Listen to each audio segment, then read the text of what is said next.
the final Kobe Bryant card physically printed?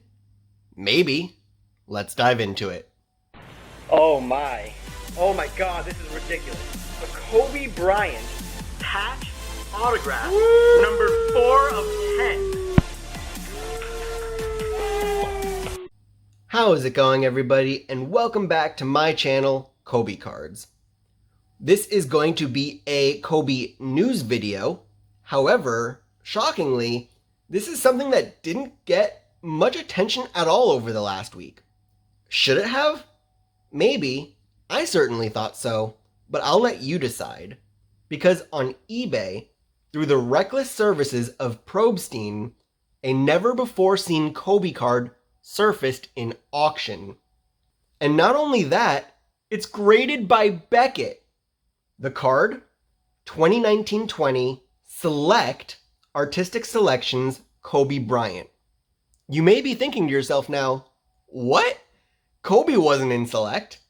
And, well, I guess you'd be maybe half right? Let me put this into perspective. Kobe passed away on January 26th, and then we saw a few cards in Donruss Optics release, but we had already seen his regular Donruss cards, so we expected the variations in Optic to follow suit. However, we, beginning in March, didn't see Kobe in any of the following products: Select, Impeccable, Mosaic, Noir, Court Kings. We only saw previously printed 2018-19 printing plates in National Treasures, nothing in Spectra, Elite, Obsidian, Chronicles, and most recently Illusions. So, no Kobe since February, right? Well, maybe we're wrong, because this card from Select surfaced. And by being graded a 9.5 by BGS, it's almost as if they certify it to be real as well. I mean, correct me if I'm wrong, I don't believe that Beckett would certify fake cards. They're an authentication plus grading practice, and they would refuse to grade it if it's not authentic. However, and this is a huge however, when you go onto Beckett's own set list, you will see that they went out of their way to number the cards in the Artistic Selections set, cards 2 through 10. And this leads to two more questions. One, where is card number 1? And two, why did they choose the numbering system of 2 through 10 instead of using the true alphanumeric codes provided from Panini themselves on the cards? For example, on the back of Kevin Garnett's card, you see AS-KGT. Despite that, when they're grading their cards, unlike PSA, who would in fact list AS-KGT for Kevin Garnett, Beckett uses their own numbering. For example, for LeBron James, you can see on this card that they wrote number 3 on the slab, instead of AS-LBJ for LeBron James. But again, back to Kobe then. If BGS is writing 2 through 10 on their slabs and they're writing 3 for LeBron, well, why did they use the annotation of AS-KBY for Kobe on their slab instead of, say, number 1? If it was truly supposed to be that missing number 1 card in the 10-card set. I still don't know. You may be asking now, well, how do I know if this is a real BGS case? Clearly it's not on the set list, it's not on the checklist, it's not the correct numbering on the slab.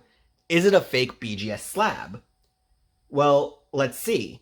I took the number from the slab of 00122985532, entered it into BGS's serial number lookup, and looky what we have here. Graded on July 15th, 2020, all the grades, all the details, right here. Except, wait one more second. Total graded cards in Pop Report, 0. Pop Report underneath the report, empty. None of these cards have been graded according to them. It's basically as if they graded it, but then refused to acknowledge it as part of a set. Another logical question you guys might have would be, was Kobe supposed to be in this product? Is it logical that this card was supposed to exist before he passed away? Can we get any evidence of that? Well, yes. Not for this card, but back in December of 2019, many months before the slated release, they showed some images of Kobe signing for the in-flight signatures set for Select. They didn't show Kobe anywhere else, nor did they list out the players that they said were going to be in the Artistic Selections insert set. And also keep in mind that these were previews, so they are digital images of what they were hoping the final product would look like. However, it does mean that Kobe was considered for the overall Select set in general before he passed, which of course is totally natural because before Kobe passed, he was in most things, especially in signature form, if not for inserts, because he just signed for almost every product, being the key spokesperson for Panini. But he did pass, and they removed Kobe from absolutely everything as a result.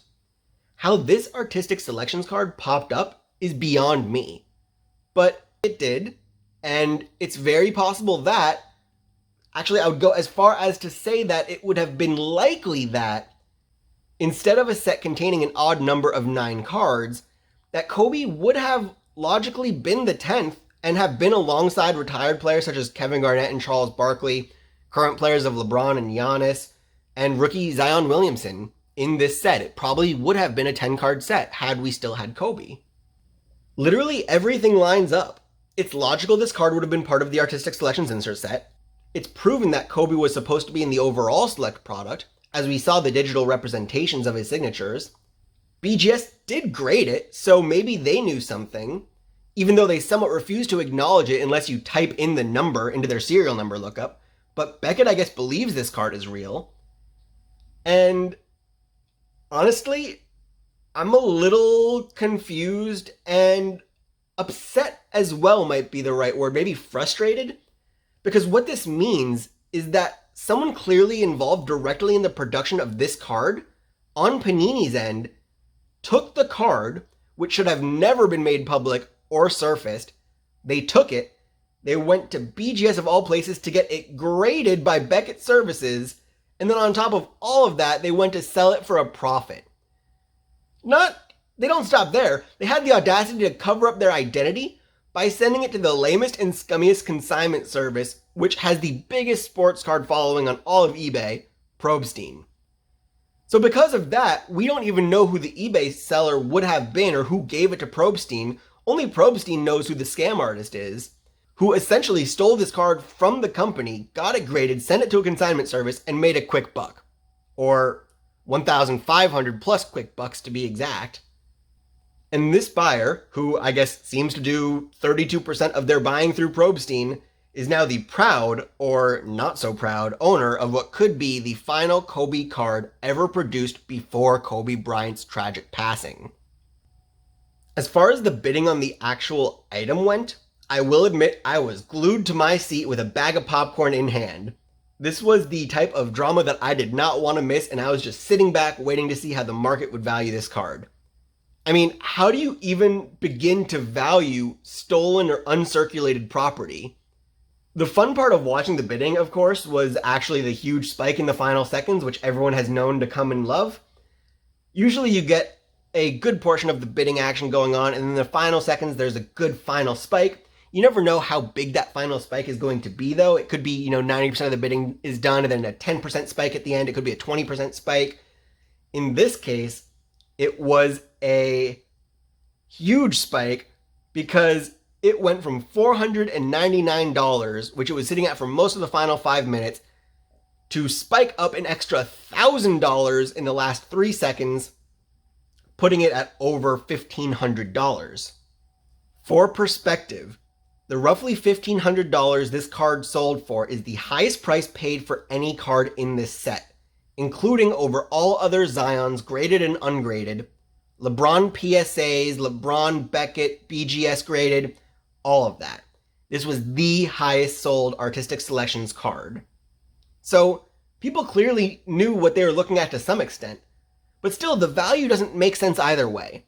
Because if this truly goes down as the final Kobe card printed before his passing, I'd think it would get even so much more than this. We're talking hundreds of thousands of dollars for the sole, single, final card printed before Kobe passed. None others exist. None others are out there. For now, at least. And I guess that means for now, it's still somewhat speculation and the verdict is still out on the truth of this card. But that's the update for now. What are your thoughts on this? How do you think this situation played out? Was it printed then stolen? Was only one copy printed and the manufacturer or an employee who was told not to do it did it anyway, took that copy and went rogue and then got it graded, sent it to a consignment service to hide their identity? What do you think happened? I'm curious if you have any theories. Drop a comment and let me know your interpretation of this mess. As always, the card we talked about today, even though this one is not mine, I will be uploading it to my Instagram and Twitter, which is @KobeCapsule, where you can find all of the cards and content we have talked about on this channel. And if you're enjoying my videos and my tribute to Kobe, I hope you consider subscribing so you can follow along as we continue our journey to remember and celebrate the life and career of Kobe Bryant. Thank you for watching, and I will see you next time with more Kobe cards.